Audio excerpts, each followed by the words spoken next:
So, dear colleagues, welcome to this press conference to have an overview of the situation in Quebec about COVID-19. The Premier of Quebec, Mr. Legault, is together today with the Minister of Health and Social Services, Ms. Danielle McCann, as well as the National Director of Public Health of Quebec, Dr. Horatio Arruda. Mr. Premier. Hello, everyone. Well, listen, first, I wish to tell you that I'm hearing a lot of comments. I've been speaking with a lot of people from a lot of different regions. Qui suivent les consignes, de plus en plus de Québécois qui aident leurs voisins, qui aident les personnes qui sont plus vulnérables. Donc, très fier de la réaction des Québécois, mais il ne faut pas arrêter. Il faut continuer à mettre en place toutes les mesures. Oui, on est dans une période difficile, mais après cette période-là, ça va bien aller. Bilan de la journée.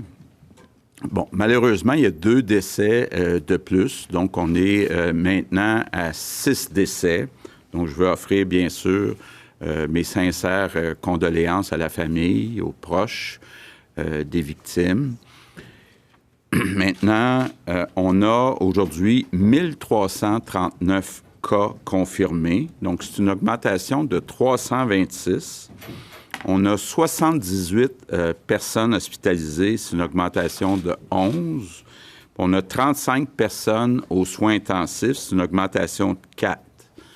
On a beaucoup augmenté les tests, les analyses de tests. On a maintenant 26 600 cas négatifs. 3,000 en attente de résultats. Cases, 3,000 waiting for results. So once you analyze the numbers, when you take into account the great increase in the number of tests, they are still today, I have to say, results that are encouraging. But we haven't won yet, and we have to keep on with our good habits. So 2 more extra deaths and a total of 1,339 confirmed cases. So now I wish to confirm everybody. We have all the protective equipment that is necessary. I admit that we had a few difficulties in the distribution of the material in the different establishments. We are correcting this right now. So there is nothing that is going to be neglected to protect our healthcare staff. There is no reason, because we have all the equipment to protect them. Now, I'd like to go back to the residences and homes for the elderly. Right now, we have 3 of these homes that are infected. One is in the Lanaudière region, one is in the Montreal region, and one is in the Estrie region. First of all, I wish to tell you that in all 3 of these, all the necessary measures have been taken. But it is very important, and we've said it since the beginning, to do everything to make sure that we increase the number of residences that we protect them. It's important because even if it happens, and we've seen cases where there can be serious consequences for young people, it remains that the probabilities are much higher in the elderly of having serious consequences. And of course, when there are homes for the elderly everywhere, whether it be in Canada or the United States, that is where there is unfortunately the most serious consequences once the infection arrives there. So I'd like to repeat the guidelines. I know that it's hard, but no visits to any homes where the elderly dwell. The residents, when they leave, they must be supervised. And now I have a message for all owners of residencies for the elderly, whether they be public or private. It is important, first of all, to make sure that all the necessary measures have been taken so that the staff is safe and that they keep the residents safe, and that all the measures, around food and have to be taken in case there's infection around the food. So very, very important to really take care of those residences for the elderly.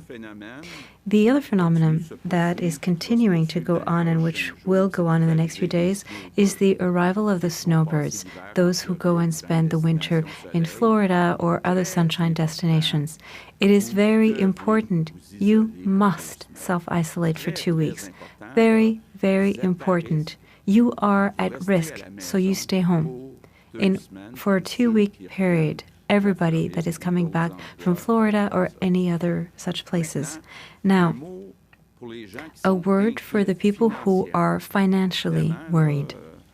Of course, the governments, our main role in the present crisis is to make sure that everybody has enough money to be able to eat and keep a roof over their heads.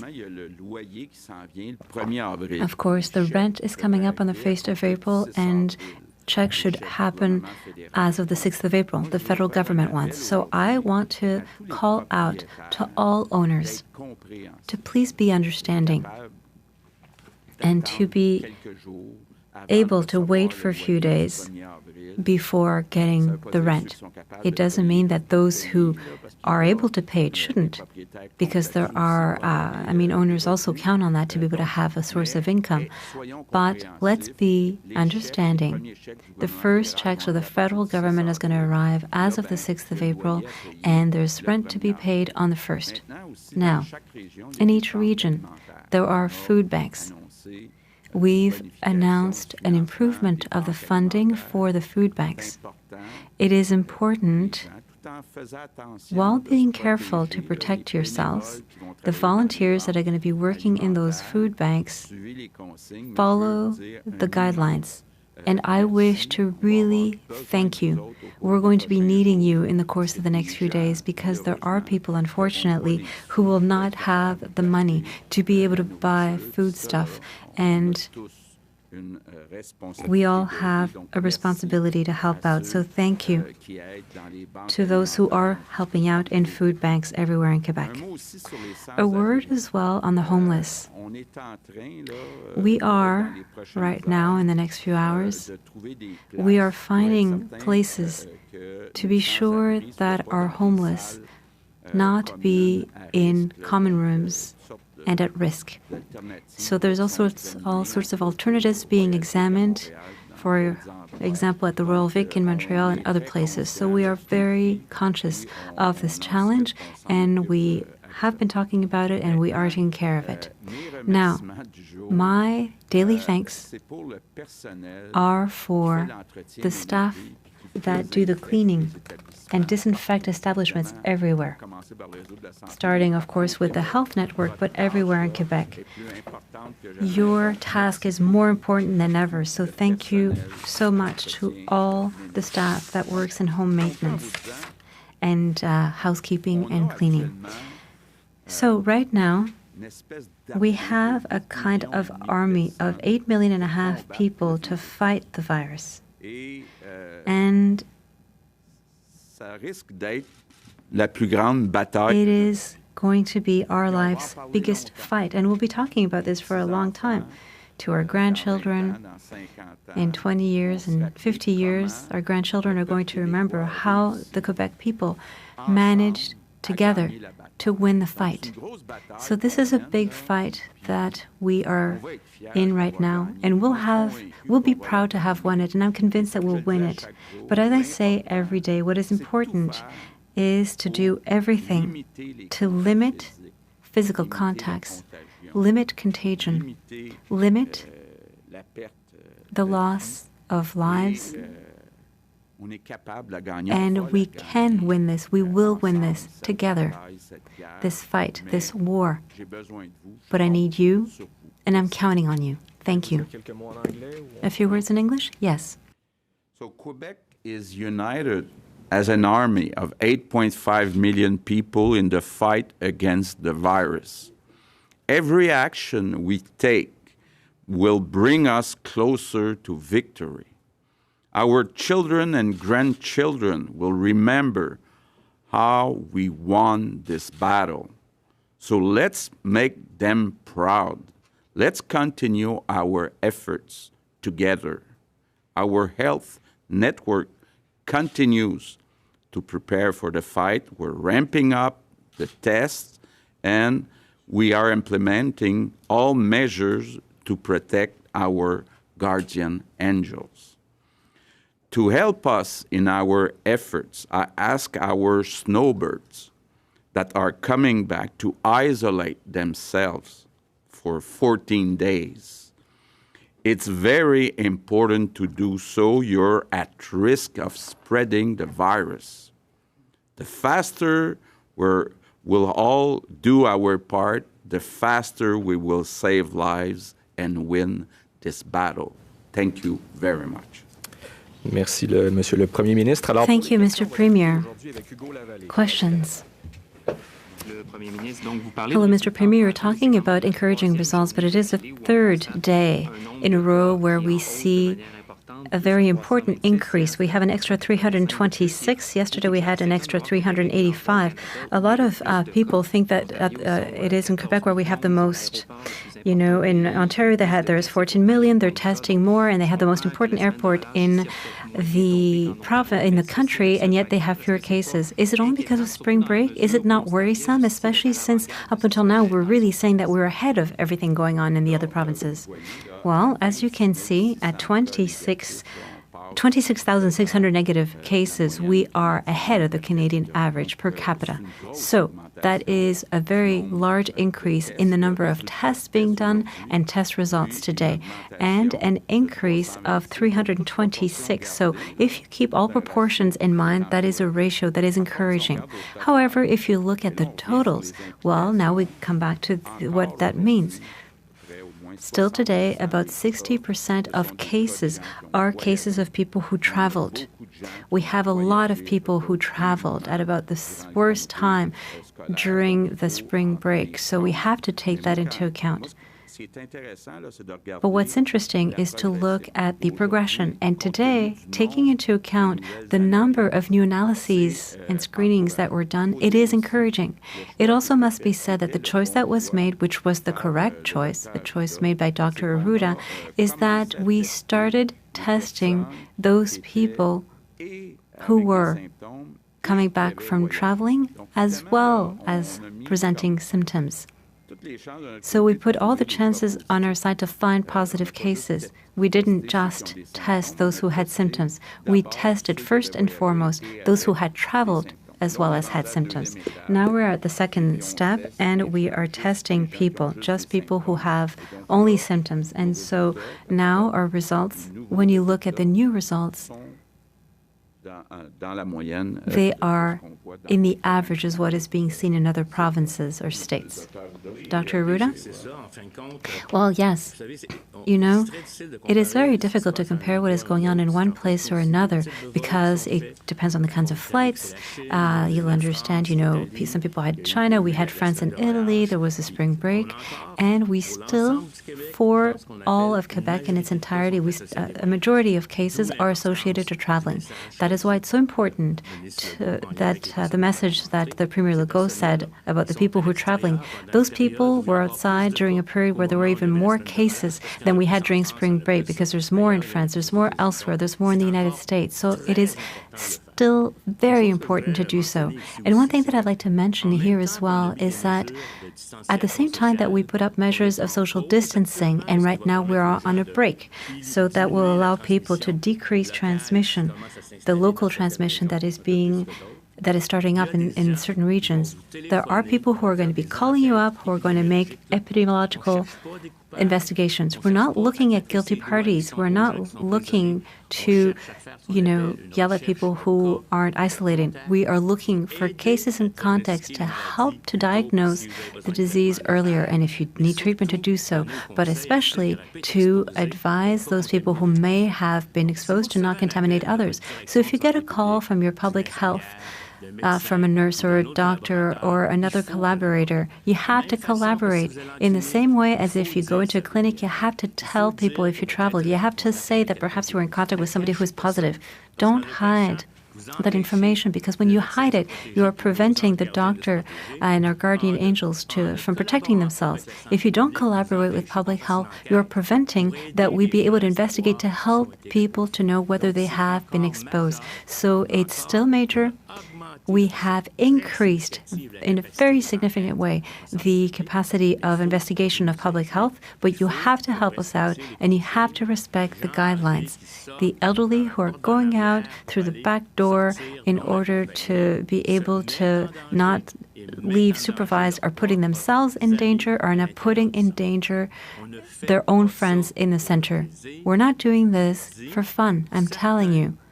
For some people, it will be a question of life or death, and you could be in that sequence where somebody at the end of the line is going to die because you will not have respected those guidelines. I know that a majority of Quebecers understand this and do it, but we cannot let those little clusters of people who don't listen and don't get it, we want to convince them. But at one point, if we have to, we're not there yet, but please, I beseech you, do what we have prescribed. This is like a treatment for the community to decrease the impact and decrease the number of deaths. In the past few hours, we saw the government of New York say that there's over 30,000 cases of infected people in his state. The number is doubling every 2 or 3 days. We understand that the border is closed to visitors. But isn't that worrisome?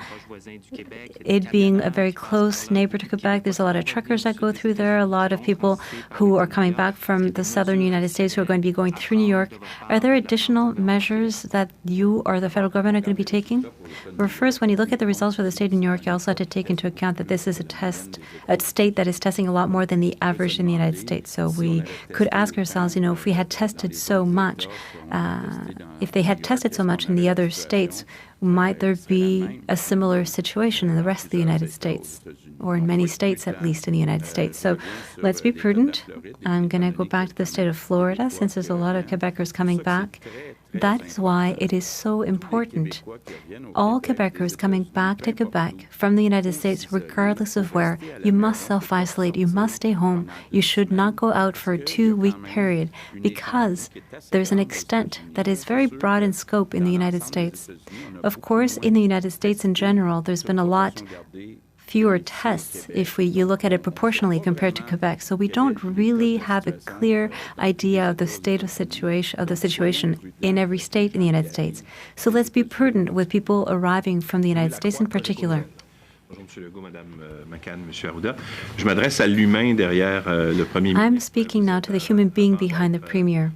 Before being the Premier of Quebec, you are first and foremost a son, a husband, and a father. How are you personally getting through this situation? Do you have the necessary support morally, etc.? Do you feel sufficiently strong to be able to continue being on the front lines as you have been for now, almost 3 weeks? Well, listen, life goes on, and I'd like Monsieur Lacroix to take advantage. I know that you are a grandfather, and Miro is going better, your little Miro. Life goes on. There's good news as well. I've also had good news, births in my family. You have to look at the after the crisis period, and our challenge is to say, we'll be able to tell the story like a big anecdote that took place during a period of our lives.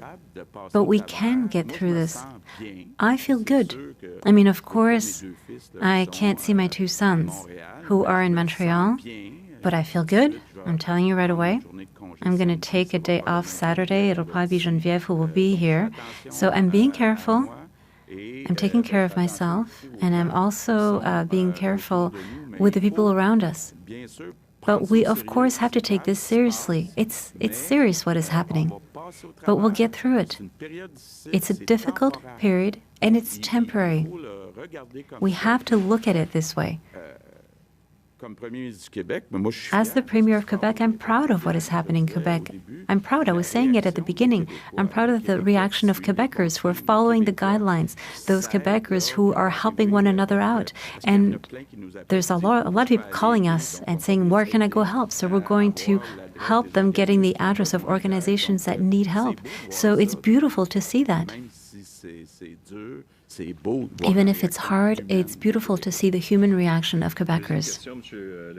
Second question. The city of Quebec yesterday announced that up until now, they have laid off 2,000 people who were working for the city, employees. You took the decision right at the beginning of this crisis to maintaining or to give people their wages, to not lay people off. Even if there's people who can't work, they can't work from home and they are at home. You decided to maintain that link of employment. First, how do you welcome the decision of the City of Quebec, and are you thinking of dismissing people at the government? No, we have no intention of laying anyone off. You have to understand that as far as the City of Quebec are considered, these are not permanent employees, regular employees. These are people who were temporary, or I'm not even quite sure what the exact word is, but anyway, people who are not permanent employees. So we do have to make that distinction. As far as we are concerned, the only thing that I can tell you is that those people who are being paid by the government in the networks or elsewhere who have time, please go out and help. It's time to help one another out. It's not time to cut things. Bonjour, Monsieur le Premier ministre. Vous nous avez habitués à beaucoup de You got us used to a lot of transparency. You sent a message to the health network earlier on. You are aware of the notes circulating in the health network, or perhaps not. Your minister is aware. I'm going to send you one that was sent to the Eastern Townships. Because of the shortage of individual protection, we have to ration their uses throughout our establishments. So the person said she believed that there was equipment, but she says, managers, please help us to have access to them when we need them. Well, I'm going to let Danielle complete, but for me, the order is very clear, and I repeat it regularly at my meetings with the people from the health network. There is no question of letting anyone be at risk. There is no question of neglecting equipment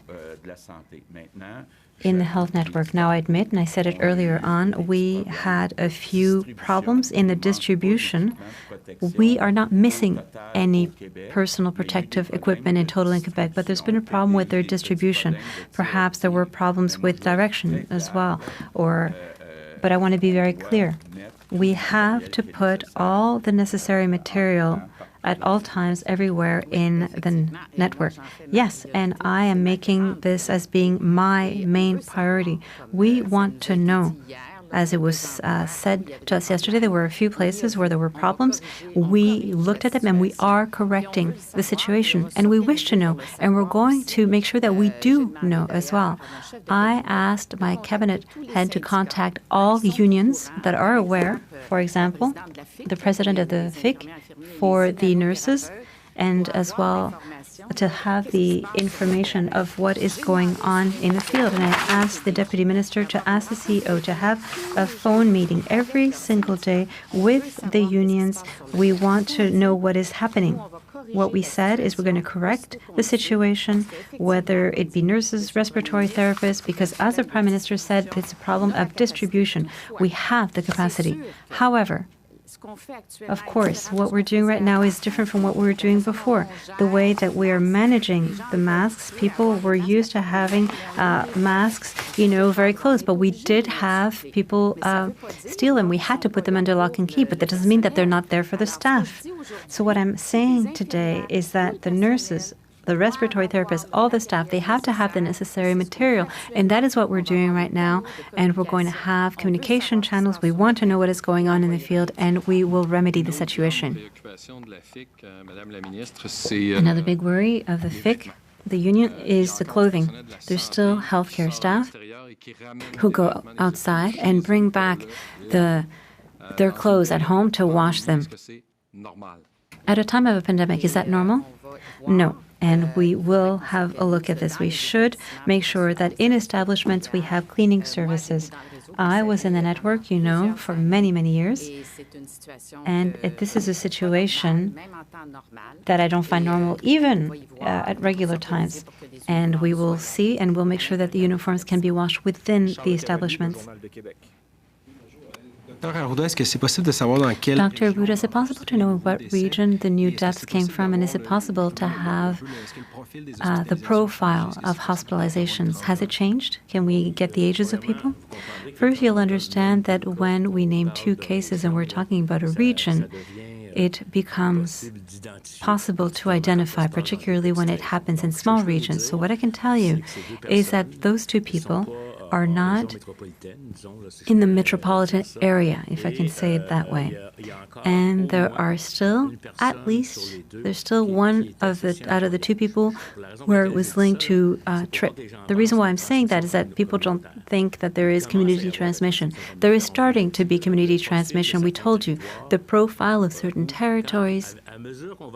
I mean, as we go along, I would tell you that people coming back from travels are really going to be isolated, so they are no longer going to be generator of cases in Quebec. We'll see more proportion of cases that caught it here. But we're not there yet everywhere in Quebec. We are concerned with this, and we're dealing with it. And I'm not telling you that we can't consider that people who didn't travel are not at risk. There are territories, we're hearing stories, and that is why it's important to collaborate with public health. As such, the borders are closed. There are people coming back from the United States. We have to look at that, and we have to investigate every single case, every single contact. And those two people are people who were at an advanced age. You must understand, and we've always said it, that we're going to see in the proportion of tests people who are 50, who are 35, because we're testing them. Those people, fortunately, don't necessarily end up at the hospital. They are isolated at home, they'll have the flu, they'll have a cold, and everything will get back to normal. It's still the elderly with chronic diseases that are going to be those most affected. We have never excluded that somebody who's young could have a pulmonary respiratory problem. It's a little bit like SARS. It did take place, but it won't be at the same level as in the elderly. We're going to be following the situation very closely, and we have to consider ourselves at risk of doing so, especially of doing so and of transferring it to somebody else. So let's all protect ourselves, because even if a child, for example, won't have an important syndrome, they might infect their grandmother or somebody else in their family who has cancer. So even if you're not at risk yourself, do it for others. And that is what will break the transmission chain. That is what will reduce the cases that we'll see in the elderly. Since yesterday, we went from 12,000 to 26,000 negative cases. I imagine that is because all sorts of results took place. Yes, I'll explain that to you. That's why we want to avoid comparisons with other provinces. In fact, we went from one lab that was testing only with a high-quality test that was validated by Winnipeg. At one point, we said Winnipeg is no longer necessary. The Quebec test is good and good enough. That is a current practice. We kept at a laboratory quality control. And since we decentralized that test, when we create 38 centers where the test can be done, there is a validation period that is necessary. And so we would call probable cases that what was real cases, because our labs did perform well. And at one point, taking into account the information that we had about all the labs, even though the process was not entirely finished, we decided to say that now it was probable. So what we've done is,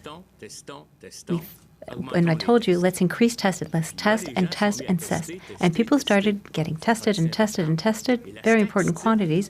And the statistic, which is very important for me because it gives me data, was not as important as to test, and taking care of the patient. So during that period of time of 3 or 4 days of adaptation, since we changed our system, the data change. As we go along and as we implement computer systems that are being done so right now, we'll get even more data, because right now I have numbers without knowing what it means. Now we're going to know, was it a man or a woman? What was the age group? Was this a case of travel?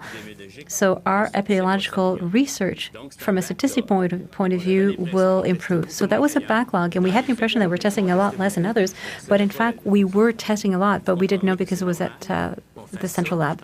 And it's normal that we do that because we choose a priority. It was to test and test and test. And the statistic, even if Dr. Arruda is waiting after it, well, Dr. Arruda has to wait after it, because what we have to do is to take care of the cases and patients. Dr. Arruda, along the same vein, the public has seen more cases in Canada, but as you said, there's been fewer tests than in other provinces. How is that strategy better for this fight. I want to correct one thing. We tested more than the rest of Canada, but there are two provinces that tested a little bit more than ourselves, British Columbia and Alberta. But right now, if we keep in mind proportions, we test more than Ontario and we tested more than the rest of Canada. To fight against a pandemic, we have to use a whole array of strategies. Let's say that I had tested without end, without any preventive measures. I would have simply tested and tested and tested with no prevention. What we did is that we took very quick measures to stop things, as if everybody were infected, if you'll allow me to say it that way. And the strategy of tests, it's too early for me to be able to say exactly what happened in the field in Ontario and even on my own territory, because I am convinced that at the time that we say that we test only travelers, there are doctors who, because of clinical suspicion, they tested others. And when we test people, we have a higher chance of having positive cases. So if you have a population of people, a place where there's none and I make tests and I don't find any, I can do 1,000 tests and I won't find any. But if we have tests and we go towards the places where there's more probability that we'll find people, it's more efficient. We call that positive predictive value, but I'm not going to get in that. It's too complicated. But we took the strategy, and in function of our capacity, was the most profitable to identify things. And that there's different ways of doing it, but for me, what was most important is that even if we were not to test right now, even if we just said people stay home, they won't infect themselves, it's not going to jump from one house to another. But the test is allowing us to have a diagnosis, and it's too early. We'll see it in the evaluation, because what we think that others are doing or that is being done might not reflect the reality even in Quebec. But we did that with our experts. Mr. Premier, will you help Quebecers who have lost their jobs and who will have no access to federal help before a few weeks? You were mentioning yesterday the date of the 6th of April. It seems it will take even longer than that. What can Quebec do? Well, we are preparing ourselves that there may be cases by the 6th of April, people who will need money for food, for rent, services, essential services that we need to pay in life. So we are having a look at all that. But of course, most of the help should arrive in the week of the 6th of April from the federal government. I heard Mr. Trudeau earlier on, who is going to improve even more the individual help that will be given with an amount of $2,000 per month. So I believe that there is help. And of course, it's everyone's priority, whether it be the federal government's or ours, to help individuals in the very short term. And in fact, in the upcoming days, we will be, with Jean Boulet, look at what we can do to help exceptional cases. About the two new deaths, you said that you didn't want to give too much information, but were these people who lived in elderly homes? Were they old? Are there other people who are contaminated right now? To my knowledge, no. And you will understand that there's also a level of information that cannot not get out because of questions of confidentiality. But to my knowledge, no. But it was elderly people. So even elderly people who live at home, who have chronic diseases, because it's not all Quebecers that are in homes for the elderly. A lot of people live in their homes. It means that they can also be at risk. Vous avez évoqué tout à l'heure le cas de New York, et puis les États-Unis sont... You talked about New York, and in the United States, there's a huge amount of cases, and trucking is essential. A lot of people go through the border and have to come back. Are there any particular measures that are being set up for Quebec truckers coming back from the United States who do a lot of back and forth so that we can make sure that they do not spread the coronavirus in Quebec? François Legault is making sure that there are safe places for those who need, for example, to go to the bathroom. Obviously, you understand that truckers have those needs as well. But it is very important in the balance of inconveniences. You find that funny, don't you? It's very important that food deliveries keep going. So yes, maybe we're taking a little bit of risk to let the truckers circulate, but we need those trucks of food right now. Mr. Arruda, what is the best data right now that we should use to be able to compare Quebec to the other provinces? Is it the number of confirmed cases or the methodology? Is it too different between the provinces? Should we look at, for example, the number of hospitalizations? If we wish to compare ourselves, what reference should we use? Well, I'll tell you, it'll depend on the testing strategy. Right now, I don't have enough information to be able to give you a rigorous version of an answer. As we evolve in time, we'll probably have standardized our approaches more. Of course, we have to compare the rates, and of course, right now, we'll have to have about the same rhythm of screening tests.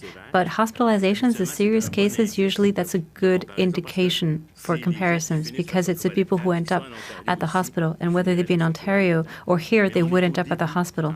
But we're still at the beginning. Maybe you find that it's not enough at the beginning, but we are at the early stages. And it must be understood as well that in order to categorize and stratify the data, as we call it, we need enough cases. For example, on a small territory, if there's one case in Gaspésie, we artificially increase the impression because it's a small population. One case, there's instability in the evaluation. So I would tell you that for the moment, first thing, I would tell you the official sites is the best data because people will go and see, sites here and there. And there's people very good in Excel spreadsheets that are doing that at home and doing curves and projections. But go see the official ones. And most particularly, everyone has to look at their own situation. Right now, I've been very concentrated on what is happening elsewhere in the world, but now the virus is in Quebec. And I'm looking at what's going on in Quebec. And I'm making sure that the diagnosis in Quebec be the input for the treatment that I am recommending. And maybe just to add, because I love statistics as well, I've asked my people to try to see in the other provinces, to what extent have we chosen? Because, up until yesterday morning, we were testing only those people who had traveled and had symptoms. So I would like to see whether there's other provinces that have followed the same approach, because if it's not the approach that they took and they've only tested everybody with symptoms, well, the numbers cannot be compared. So even myself, with the resources that I may have to get statistics, I can't make that comparison. The objective of the measures that you've announced until now to put Quebec on hold until the 13th of April was to, stop the spread of the virus. And the hospitalization rate, the prediction, was higher than what we have right now, which is positive. But even by the 1st of May, we know we won't have a vaccine. Are we safe from a second wave? And if there is a second wave later in the spring, could we, economically, to go back to such drastic measures as now? Well, we'll have a decision to be made on the 13th of April, depending on what will have happened. And of course, we're going to look at the curve. Will we have succeeded to flatten the curve, as we often say? Is the growth lower? Have we reached a plateau? These are the questions that we'll be asking ourselves in order to be able to make the decision on what will happen as of the 14th of April. And if there's a very large risk that it will continue increasing, we're going to have to continue. Last question in French. For the 6 deaths, the 2 new deaths, must it be understood that those people died isolated from their families? Well, we do have a measure where when we know that the person, whether it be COVID-19 or another cause, when we know that the person is about to die, we're not going to prevent the family from coming to see their parents for the last time. We do take the measures, masks for everyone, etc. But it depends on each case. Did it happen very quickly?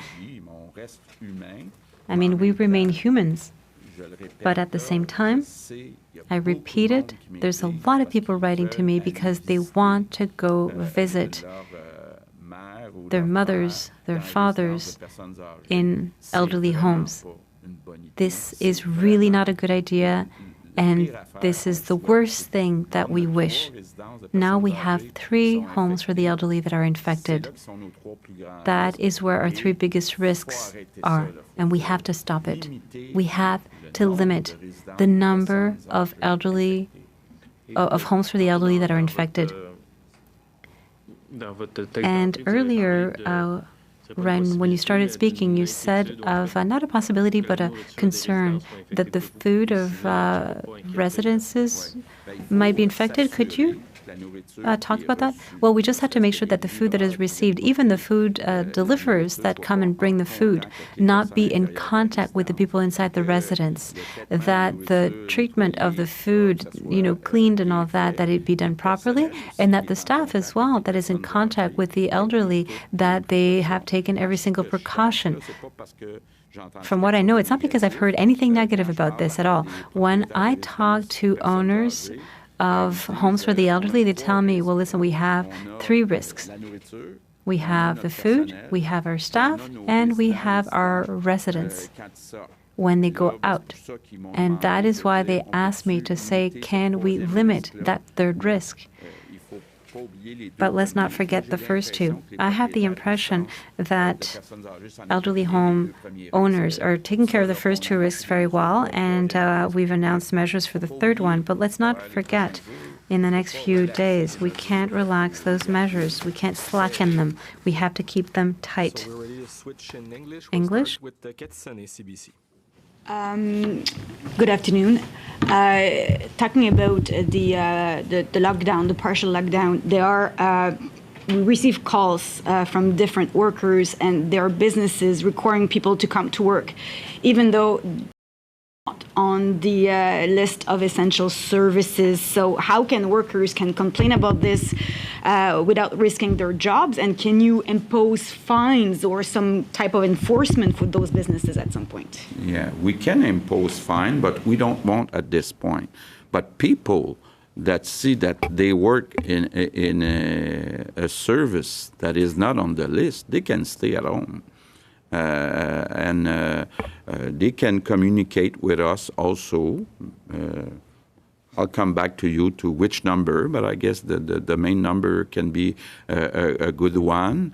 But of course, we want only companies in the essential services to continue to work. You were talking about snowbirds coming back, asking them to isolate themselves. You're probably aware that now the federal government is imposing a quarantine of 14 days, and there is a fine up to $1 million if people are not respecting this. Would you say that it's about time that we have this law in place, and snowbirds coming back, can they go for a walk outside? Okay.